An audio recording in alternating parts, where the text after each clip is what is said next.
Subscribe to Pop Diaries and click on the bell icon for the latest update. तिनका तिनका दिल मेरा तेरी लौ में जलता है, जाए तू चाहे कहीं मेरे दिल में ढलता है। सॉन्ग की बात करें तो it's going day by day great. Thank you. So how you get the song? मेरी गाने से मुलाकात प्रीतम दा ने करवाई और उन्होंने बोला कि ये एक सैड सॉन्ग है और उन्होंने मुझे एग्जैक्ट वर्ड्स में बोला कि अपना दिल निकाल के रख देना गाने में। It's a very sad song और पेन चाहिए गाने में। दो भाई बिछड़ गए और सलमान भाई इस गाने में रोएंगे और इस गाने में उनको अपने भाई की बहुत याद आएगी। तो ये वो गाना है जब जो ऑडियंस को रुलाता है गाना, तो ये बहुत इंपॉर्टेंट गाना है फिल्म का और ये ब्रीफ मुझे दिया गया था। तो उसके बाद हमने डब करा और गाना एक कदम और आगे बढ़ा, फिर उसके बाद फिर डब करा गाना एक गाना, फिर उसके बाद आप सुन रहे हैं गाना। गाने की डबिंग इतनी ख़ास गई, इतनी अच्छी गई कि we were blown away. I mean Salman साहब ने, कबीर खान साहब ने डिसाइड करा कि ऑल्दो रिलीज़ राहत साहब का हो गया था वर्जन, पर फिल्म में हम लोग जुबिन की आवाज़ डालेंगे क्योंकि इमोशन बहुत ज़्यादा अच्छा आया उसमें गाने में। डबिंग काफ़ी अच्छी रही और कबीर साहब को सूट करी वो डबिंग। सो सॉन्ग ये सलमान खान का दूसरा गाना गा रहे हैं उनकी मूवी के लिए। जी, ये कितना lucky, how lucky I am, that's what I think. मैं बहुत लकी हूँ। सलमान साहब के साथ काम करना हर म्यूजिशियन का, हर इंडस्ट्री के इंसान का, हर इंसान जो बॉलीवुड में काम करना चाहता है या हर इंसान जो काम करना चाहता है, हर इंसान का सपना होता है सलमान खान के साथ काम करने का, मेरा मानना है। और उनके साथ 2 प्रोजेक्ट्स में काम कर चुका हूँ मैं और उनके ख़ास जो प्रोजेक्ट जो ईद पर आते हैं, दोनों वो प्रोजेक्ट रहे हैं। सो मुझे लगता है भोलेनाथ ने अपनी कृपा काफ़ी अच्छी रखी मुझ पर और ऐसे मौके मेरे सामने बार बार ला के दे रहा है जिसमें मैं मेहनत कर पाऊँ और आगे बढ़ पाऊँ। लकी की बात करें तो बहुत बड़ी बड़ी मूवीज़ के लिए आपने गाना गाया, लाइक काबिल, फितूर। सुनने में आया कि आपका पहला जो गाना था वो आपको मिला दूसरे गाने की वजह से। जी जी जी, ये कैसे हुआ? मतलब सेकंड सॉन्ग आपको पहले गाने की वजह से? मैं जब न्यू कमर की तरह आया था यहाँ पर तो you know as a newcomer ऐसा होता नहीं है कि आपका पहला गाना अक्षय कुमार की पिक्चर में लग जाए, यू नो। आप पहले छोटी पिक्चर में गाना गाते हैं, पर मैं लकी रहा बहुत ज़्यादा। मेरा पहला गाना शौकीन्स में चला गया। मैं लकी रहा काफ़ी, मेरा पहला गाना शौकीन्स में चला गया। मेहरबानी उस गाने का नाम था और उस गाना रिलीज़ होने से पहले इंडस्ट्री में सब लोग सुन लेते हैं। उसी तरह गाने की बहुत चर्चा होने लगी, आवाज़ की बहुत चर्चा होने लगी और फिर मुझको मेरा पहला गाना जो रिलीज़ पर था, यानी कि एक मुलाकात, वो मिला। लेकिन मैं मेहरबानी को अपना पहला गाना मानता हूँ और all thanks to Akshay Kumar for using my voice. I think my voice really suits him too. गाने की बात की जाए, जब गाना फाइनलाइज होता है तो if I am not wrong sketch गाया जाता है, स्केच। तो वो कितने स्केच में आपने तिनका कंप्लीट किया और कितनी मेहनत लगी से वो? स्क्रैचेस एक बहुत ही अच्छी चीज़ होने लग गई है मेरे ख्याल इंडस्ट्री में, कि स्क्रैचेस बनने लगे हैं क्योंकि स्क्रैचेस की वजह से नए म्यूज़िक को चांस मिलता है, नए लोगों को चांस मिलता है, ऐसे लोगों को काम करने का मौका मिल रहा है, म्यूज़िक बनाने का मौका मिल रहा है और टैलेंट को स्पेस मिलने लग गया बेसिकली स्क्रैचेस की वजह से। तो अभी स्क्रैचेस गाते हैं सिंगर्स एंड तिनका में भी मैंने शायद एक स्क्रैच गाया था, बट ऑनेस्टली ज़िंदगी में मुझे बुलाया था एक स्क्रैच की तरह। तिनका में प्रीतम दा ने मुझे सिर्फ ट्राई करने के लिए बुलाया था बिकॉज उनको लगा कि शायद जुबिन की आवाज़ इसमें और पैथोस और सैडनेस और एंग्स्ट लेके आ सकती है। और जैसा प्रीतम दा ने सोचा वैसा ही हुआ। हमने जब डब करा तो मैं खुद भी सरप्राइज़ हो गया कि मैं कितना अच्छा साउंड कर रहा हूँ इस गाने पर एंड ये कितना टेलर मेड सॉन्ग है मेरी वॉइस के लिए। सो तिनका शायद स्क्रैच नहीं था, वो मैंने गाया और फर्स्ट डबिंग ही पसंद आई सबको। फिर हमने उसका अंतर और कुछ करेक्शंस करे, उसका गाना रिलीज़ हो गया। If you talk about Pritam ji हमेशा सब म्यूजिक डायरेक्टर सबकी फेवरेट बने हैं। How is he with you as a director Pritam Da is like an elder brother to me. Pritam Da is like a mentor to me. Pritam Da is like an inspiration to me. मैं प्रीतम दा का बहुत बड़ा fan भी रहा हूँ हमेशा से. तो जिनका नाम आपने इतना बचपन से सुनते आए हैं, उनके साथ जब आपको काम करने का मौका मिलता है तो आप सीखते बहुत ज़्यादा हैं. तो मुझे लगता है प्रीतम दा के यहाँ जो मैंने डबिंग करी हैं, तमाम जो मैंने गाने गाए हैं, उनसे मुझे सीखने को बहुत मिला. बॉलीवुड म्यूज़िक के बारे में और बहुत सारी चीज़ों के बारे में सीखने को बहुत मिला.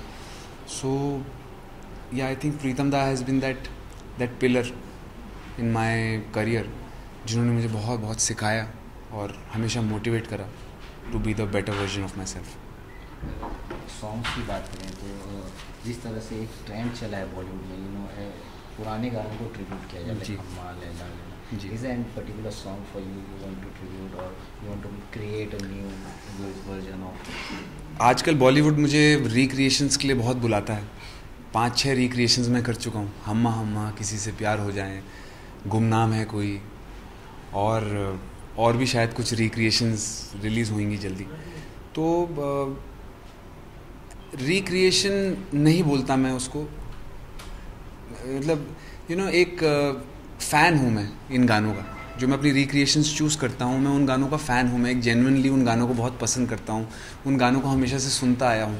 तो जब उन गानों को आपको वापस गाने का मौका मिलता है, अपने तरह से उन गानों को कहने का मौका मिलता है, तो वो मौका मुझे बहुत ही गोल्डन लगता है. तो अगर मुझे कोई गाना पसंद होता है तो मैं उसको गा देता हूँ और कह देता हूँ. For instance Humma song Remo sir ने बहुत अलग तरह से गाया. उन्होंने बहुत एनर्जी के साथ गाया. मैं चाहता मैं भी उस तरह से गा सकता था, लेकिन मैं बचपन से उस गाने का इतना बड़ा फ़ैन हूँ, रहमान साहब का इतना बड़ा फ़ैन हूँ. मैं चाहता था मैं इस गाने को कुछ अलग अंदाज से बोलूँ, कुछ अलग करने की कोशिश करूँ. But that is just like a fan effort to the beautiful composition that we have loved all our lives. पहले से ही मतलब सपना रहा है सिंगर बनने का, या फिर और भी कुछ सोचा था? मैं मिक्स मार्शल आर्ट में ब्लैक बेल्ट हूँ और नेशनल लेवल में मैं शूटिंग कर चुका हूँ. मैंने काफ़ी हद तक अपने फैमिली में बिज़नेस को भी देखा है. तो मैंने ऐसे बहुत सारे काम करे हैं, लेकिन म्यूज़िक एक ऐसी बैकबोन रही है जो हमेशा से साथ चलती रही है. मैं ये सब चीज़ें भी कर रहा हूँ, लेकिन इसके अलावा म्यूज़िक भी कर रहा हूँ और म्यूज़िक हमेशा साथ में. सो जो चीज़ करने में खुशी मिलती है, जो चीज़ करने में सुकून मिलता है, जो चीज़ करके रात को नींद अच्छी आती है, मुझे लगता है वही प्रोफेशन चूज़ करना चाहिए. इसलिए मैंने संगीत को लिया. और यहाँ पर जब मैं आया था, मुझे नहीं पता था कि मैं इस लाइन में कितना आगे तक जाऊँगा और कितना बेटर करूँगा लाइन में, कैसा रहेगा क्या नहीं रहेगा. तो मैं अपने आप को 2 साल लेकर के आया था कि 2 साल तक फुल मेहनत करूँगा. और अगर बॉलीवुड में म्यूज़िक हो पाए तो हो पाया, अदरवाइज़ म्यूज़िक करता रहूँगा. अगर इतना फेमस नहीं होता, इतना बड़ा नहीं होता, इतने सारे गाने नहीं गाए होते बॉलीवुड के, फिर भी मैं म्यूज़िक कर रहा होता, कहीं ना कहीं बैठ करके गिटार बजा रहा होता. So yes, music is a profession, but before profession it's passion for me. It is something that I will do no matter what. You also sang the song for Salman or some of the Bollywood biggest actor. Shahrukh और आमिर के लिए कब गाने वाले थे? शाहरुख खान का भी बहुत बड़ा फ़ैन हूँ मैं, और आमिर सर की जो परफेक्शनिस्ट जो उनका नेचर है, जिस तरह की वो फिल्में बनाते हैं, जिस तरह से वो काम करते हैं, जिस तरह से जो उनकी आइडियोलॉजीज़ है, मैं वो काफ़ी ज़्यादा बिलीव करता हूँ उनमें. और क्या पता जल्दी आप सुनो, क्या पता अगली पिक्चर में सुनो. ऐसा कोई पर्टिकुलर सॉन्ग है बॉलीवुड में लाइक बहुत फेमस है, बहुत हिट हो चुका है, which you want to sing, गाना था आपको लाइक आपको नहीं मिला हो? ऑनेस्टली जब भी कोई बॉलीवुड में गाना रिलीज़ होता है और मुझे कोई गाना पसंद आता है, तो मैं डेफिनेटली उस गाने को गा ही लेता हूँ, अपने आप में गा लेता हूँ. लेकिन मैं ये भी समझता हूँ कि क्यों और किस तरह से गाना जा रहा है. You have to be a genuine fan of music to understand it. And मुझको लगता है जो बॉलीवुड में गाने रिलीज़ हो रहे हैं, जो म्यूज़िक डायरेक्टर्स गाने रिलीज़ कर रहे हैं, जो डायरेक्टर्स गाने चूज़ कर रहे हैं, वॉइसेस चूज़ कर रहे हैं, जो ये सब चीज़ क्रिएट कर रहे हैं, वो अच्छा क्रिएट कर रहे हैं. आई थिंक जो अपने हिसाब से, अपने विजन के हिसाब से कर रहे हैं. तो मुझे ऐसा नहीं लगता कि कोई गाना को सुन के मुझे ऐसा लगता है नहीं मुझे जाके गाना चाहिए था, ये गाना, ये मेरा गाना था, ऐसा नहीं लगता. हाँ, लेकिन अगर कोई गाना मुझे पसंद आता है तो अपने शोज़ में जाकर के गिटार उठा के मैं गा देता हूँ गाने को. जैसे आज म्यूजिकल जी क्या कहना चाहिए कि कितना फिट रहना पसंद करते हैं एज अ म्यूजिशियन फिट रहना बहुत ज़रूरी है, और as a musician honestly yoga बहुत ज़रूरी होता है। योगा ब्रीदिंग में हेल्प करता है, ब्रीदिंग से आपका सिंगिंग का पूरा रिलेटेड है। जितनी अच्छी सांस आप भर पाएंगे, जितनी अच्छी आपकी लंग कैपेसिटी होगी, उतनी अच्छे आप हाई नोट्स होल्ड कर पाएंगे। सो डेफिनेटली मैं खुद भी योगा में बिलीव करता हूँ, योगा करता हूँ। और म्यूज़िक डे तो आज एक सेलिब्रेशन है। मेरा जन्मदिन था 14 जून को, जेमिनाई, तो मैं बोलता हूँ म्यूज़िक जेमिनाई है। तो मेरा अपना ही रिलेशन है उनके साथ, मेरे बर्थडे मंथ में पड़ता है म्यूज़िक डे। सो मैं म्यूज़िक डे कल से बनाता आ रहा हूँ। मैं कल क्विंट के ऑफिस में जाके मैंने 1-1.5 घंटा म्यूज़िक डे बनाया, फिर रेडियो मिर्ची जाके मैंने म्यूज़िक डे बनाया, अभी आप लोगों के साथ म्यूज़िक डे सेलिब्रेट कर रहा हूँ। तो सही है, म्यूज़िक डे अपने जन्मदिन से ज़्यादा इन्जॉय करता हूँ मैं म्यूज़िक डे ऑनेस्टली। जैसे थोड़ी देर पहले आपने अपने एक वीडियो के बारे में बताया जी, उसके बारे में थोड़ा जानना चाहेंगे। एक बहुत ही खूबसूरत म्यूज़िक वीडियो शूट करी है हमने। तेरी मंजिलें हों गाने का नाम है। ट्रिनिडाड जा कर के शूट करी थी, और मैरिकस बीच है वहाँ पे, बहुत ही खूबसूरत बीच है, वहाँ पर हमने शूट करी है म्यूज़िक वीडियो। एक डांस ट्रैक है, लेकिन for a change dance track में हमने पोइट्री यूज़ करी है, अच्छी राइटिंग यूज़ करी है, और मुदस्सिर अजीज़ साहब ने लिखा है उस गाने को। और बहुत जल्दी वो रिलीज़ होने वाला है। गाने का नाम है तेरी मंजिलें हों। उस गाने में भी एक जर्नी है, एक पैशन है, और मुझे लगता है आप लोगों को काफ़ी पसंद आएगा वो गाना। 2 लाइन आपके दिल का गाने के तिनका दिल मेरा तेरी लौ में जलता है, जा फिर से ले। तिनका दिल मेरा तेरी लौ में जलता है, जाए तू चाहे कहीं मेरे दिल में ढलता है। Thank you so much.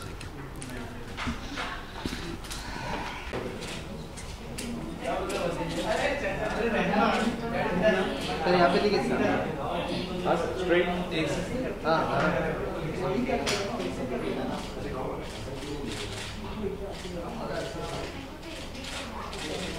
Sir play करते हुए प्ले करते action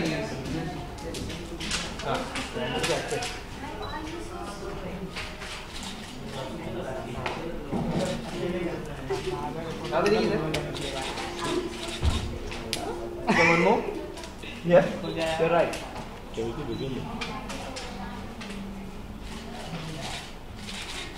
So you're right. Sir, बैठ लीजिए आप।